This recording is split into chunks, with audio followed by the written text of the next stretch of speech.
Y ahí apareció de nuevo, desvío. Llegó el cristal a mi vida. Ya lo había probado antes, una o dos veces, como quien se asoma al borde de un abismo, sin intenciones reales de saltar. En ese entonces no me provocó placer, solo curiosidad, no lo entendí, no me atrapó, pero esta vez fue distinto. Esta vez llegó cuando estaba lo suficientemente roto para cualquier cosa me hiciera sentir algo fuera bienvenida. No puedo decir con certeza qué día fue, ni en qué lugar exacto. Lo que sí recuerdo es la sensación, una claridad artificial, una energía falsa, un vacío que por un rato dejaba de doler.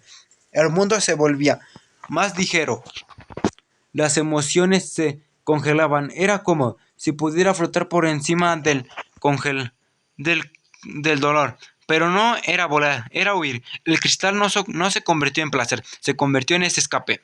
Y eso era más peligroso, porque cuando lo que consumes no es por gozo, sino por necesidad de desaparecer, al final siempre es más oscuro. Al principio fueron dosis esporádicas, casi simbólicas, pero después de cada vez se sentía que no podía con el peso de mi vida. Ahí estaba, silencio mortal, brillante.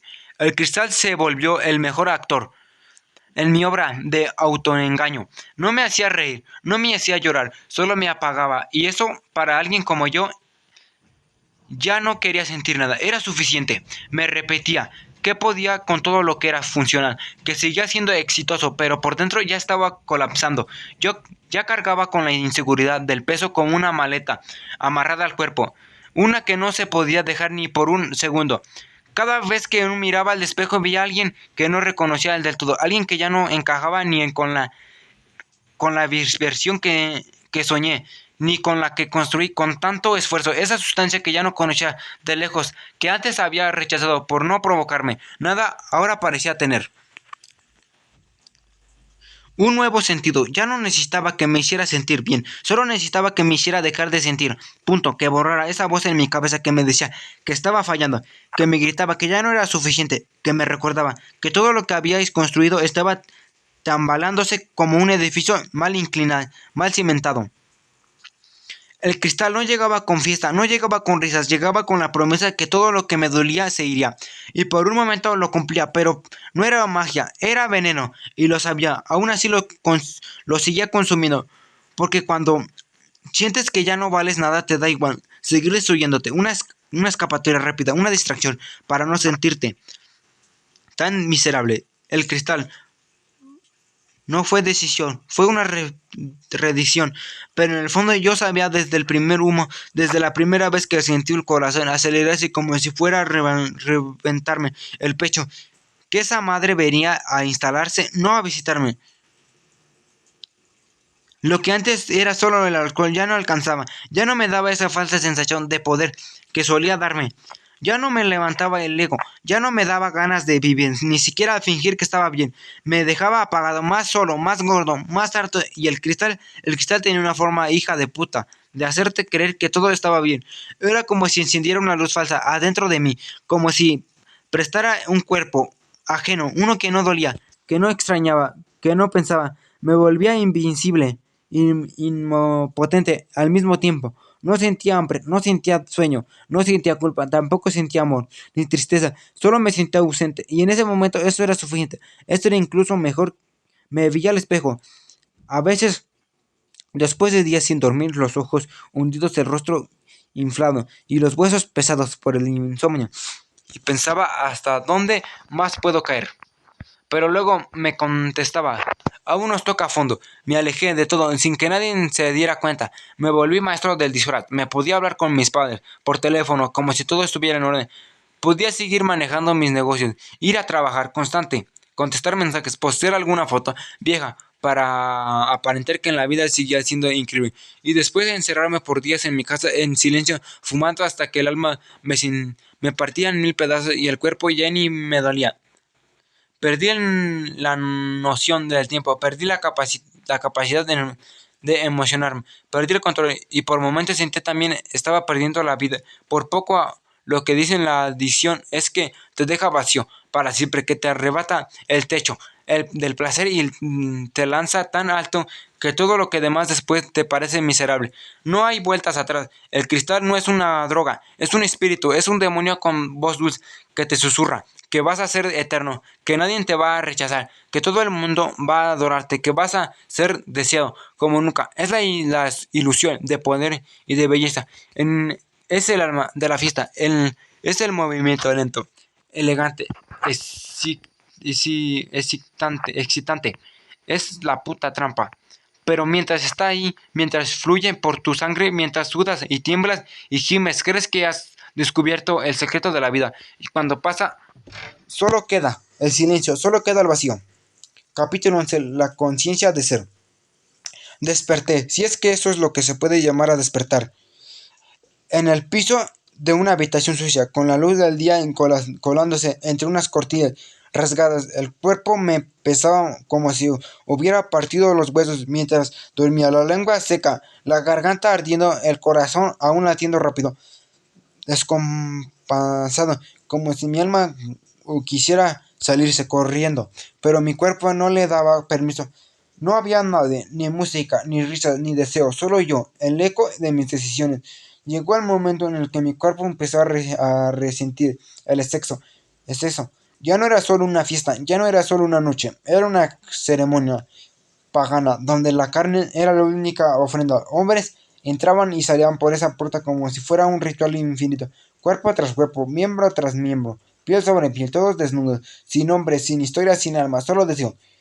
Intenté ponerme de pie y apenas podía sostenerme. Caminé al baño, tambaleando, y me miré al espejo. No sé cuántos minutos pasaron mientras me observaba, pero lo que vi ahí fue el reflejo de un hombre que se traicionó a sí mismo. No era solo un drogadicto del que me devolvía la mirada. Era ese niño que diseñaba vestidos con pedazos de tela, rodeaba esa adolescencia que sobrevivía a los golpes y las burlas, fingiendo que no dolían. Ese joven que se prometió ser exitoso, fuerte, independiente, todos ellos estaban ahí, dentro de mis rotos. Y por primera vez en mucho tiempo sentí miedo, miedo real, miedo de mí mismo, miedo de no saber si era capaz de volver.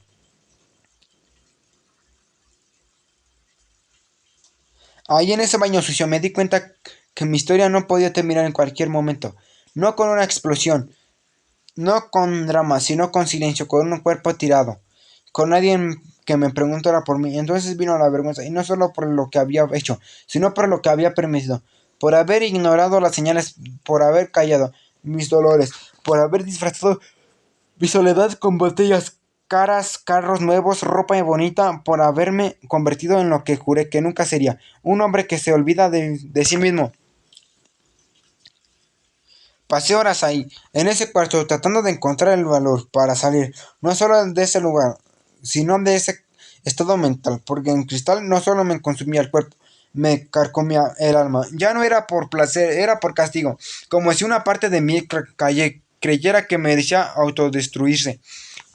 Estaba en cueros, en medio del caos, me temblaban las manos, la piel pegajosa por el sudor, por el miedo, por la culpa. Me metí al baño, abrí la regadera sin medir la temperatura. Dejé que el agua me golpeara con fuerza. Sentía que con cada gota me debía arrancarse algo de mí, como si pudiera lavar el desastre, como si el agua pudiera sacarme el veneno del alma, pero nada, solo paranoia, miradas imaginarias, voces que no estaban. Escuchaba sonidos del cuarto, del lado, pasos que eran pasos, sombras que no se movían. Me vi en el espejo y mi cara era un mapa del infierno. Ojeras profundas, los ojos rojos, hundidos, vidriosos, y el cuerpo pesaba 70 kilos, 76 kilos otra vez. Y no como símbolo de salud, sino como una burla. Había regresado al mismo punto en el que todo empecé, como si estuviera atrapado en un bucle, el que no podía escapar. Una parte de mí gritaba que ya era tarde, que ya no había forma de salir, que el cristal me tenía, que no me iba a soltar. Por otra parte, la aún conservaba un hilo de dignidad, no quería rendirse. Me vestí, no porque tuviera un lugar donde ir, sino porque necesitaba cubrirme la vergüenza, necesitaba sentirme otra vez humano.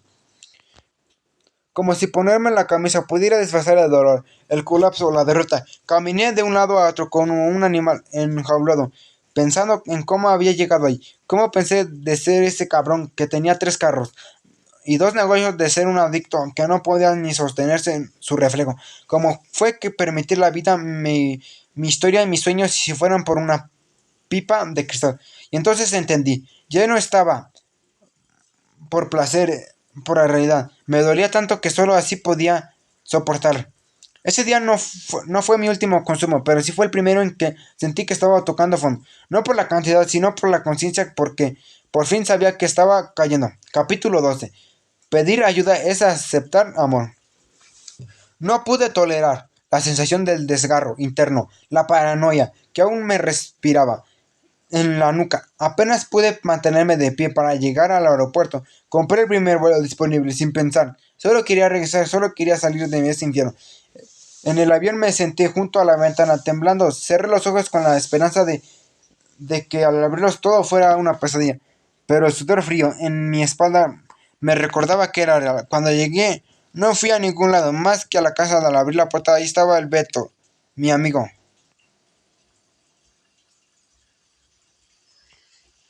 No podía fingir más. Las palabras se me desmoronaron, como si alguien hubiera roto un dique dentro de mí. Lo conté lo que pasaba, le hablé del cristal, del sexo, de la destrucción. Le dije que necesitaba ayuda, que ya no podía, solo que no por completo. Lo confesé, que había tocado a fondo. Él no me interrumpió, miraba con una mezcla de sorpresa, compasión y algo que me dolía más que el juicio. Decepción muda. Nunca se imaginó que era un adicto, nunca lo supo, y eso lo mataba más. Solo me escuchó, porque ya me conocía, porque sabía que detrás de mis palabras había una súplica de rescate. Tomó las llaves del coche sin decir mucho y me llevó a un lugar, un sitio del que ni siquiera pregunté el nombre. Solo sabía que ahí estar, lejos de todos, que estaría desprendido del mundo, que por fin me detendrían. Todo sería un secreto. Nadie podía enterarse. Había una empresa que sacara adelante un hombre que mantener limpio, una imagen que había construido con sudor, lágrimas, sangre y demasiadas mentiras. En ese momento éramos una marca de ascenso, una empresa en potencia y estaba por perderlo, todo por una culpa de una adicción que nadie imaginaba. No sabía si lo que me dio la fuerza era para ingresar por mi propia cuenta. Fue ese momento la de lucidez o el asco profundo que me daba saber lo que me habían convertido. Tal vez fueron ambos, pero no era como si por fin me estuviera enfrentando a mí mismo, sin máscara. Me dolía mirarme al espejo porque ya no me reconocía. Sentía que traicioné al niño, al joven y al adulto que había luchado para llegar al clima. Era una traición hacia mí. Persona, sabía todo lo que representaba y aún así lo hice. Crucé la puerta de ese lugar, con miedo, vergüenza e incertidumbre.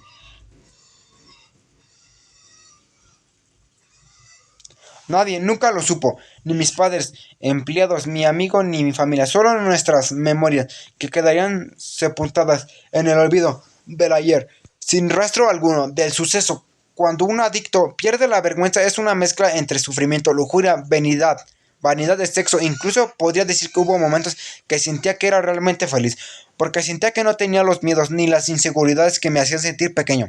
Era una persona con poder, pero una realidad facticia, como los frascos interminables de pastillas para mantener firmes los miembros de todos aquellos consumidores del cristal eterno. Minutos antes de cruzar esa puerta me encerré en el baño, como si fuera mi confesionero. Saqué la pipa que había escondido en los calzones, temblando como si ya no tuviera control sobre mis manos. La llevé a mi boca y le di unas fumadas intensas, profundas, como si fuera el último aliento de vida que me permitiera el universo. El humo se sintió distinto esta vez. Ya no excitaba, ya no liberaba, solo pesaba. Una melancolía densa me cubría el pecho. Los 2 gramos aún guardaba, los vertí sobre el inodoro. Los observé en un momento, brillando como pequeños diamantes en la penumbra. Era bello y destructivo. Era mi amor prohibido, mi refugio, mi ruina. Sin pensarlo mucho, quebré la pipa contra la taza. El sonido fue seco, brutal, como si el romperla también estuviera rompiendo con una parte de mí que no quiera soltar. Pensé que todos los momentos que los juzgué, sin saber cuándo, me preguntaba cómo era posible que alguien terminara siendo un adicto, cómo era una persona con familia, con futuro, con sueños, terminara en ese punto. Y ahora ahí estaba yo, un hombre que alguna vez soñó con un ser diseñador, que alguna vez creyó en el amor, en el éxito, en la disciplina, en ese hombre que estaba quebrado. Ya no era más que el reflejo suyo y espejo, un espejo empañado.